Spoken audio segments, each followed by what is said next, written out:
Getting a loan for someone else means taking on a real serious financial responsibility if the other person cannot or will not pay. So should you avoid it? Well, the Fox 5 team's Dana Fowle says not necessarily. Why is that, Dana? Well, first, let's say it is a very serious decision to consider co-signing a loan with someone else, because on paper, it really doesn't benefit you at all, but you certainly have a lot to lose.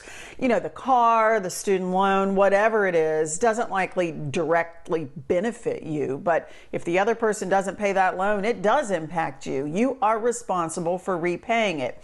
Now, you might be compelled to co-sign to help out if it's a son or daughter with, limited credit history who needs help getting started, or they're still not making quite enough money to get that loan by themselves, so you want to help them out. But people with rocky credit histories might ask you to help them out as a favor. Here are a few things you need to meet out before you agree to co-sign a loan. Who's going to make the payments? Well, it seems obvious, the other person, right? But make sure that it's actually clear. Discuss what happens if the other person can't make a monthly payment. You may pay it, but how long are you going to do that? Maybe you say 3 times and then we sell the car.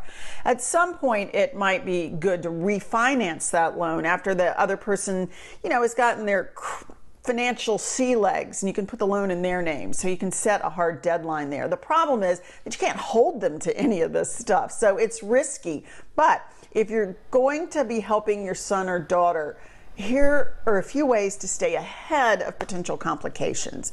Make sure you have access to the online account so that you can keep an eye on it yourself. Make sure the lender notifies you of any missed or late payments. Communicate regularly with the other person about the loan. Make sure they're staying on track. Now, if it's a child, you know what you can do? You can do practice runs. You buy their cell phone for them, have them pay you back monthly, see how well they do. But know this, if you're doing this, co-signing a loan for, say, a friend, coworker, distant relative, this financial relationship could potentially ruin your personal relationship. Something to keep in mind. Exactly, exactly. And we know that there's going to be an impact on the co-signer's credit standing. What kind of impact are we talking about? Yeah, there's a direct impact. I mean, that loan, the payments are all part of the co-signer's history too. So if they don't pay, it looks like you didn't pay. And if that loan goes into default, well, then your credit score goes down the tubes too. But if it's for our children, we will tend to take more risks. You just have to be in the position to make sure that you can manage the loan if they can't. Definitely something to think long and hard about before signing on that dotted line. Dana, thank you so much for the advice.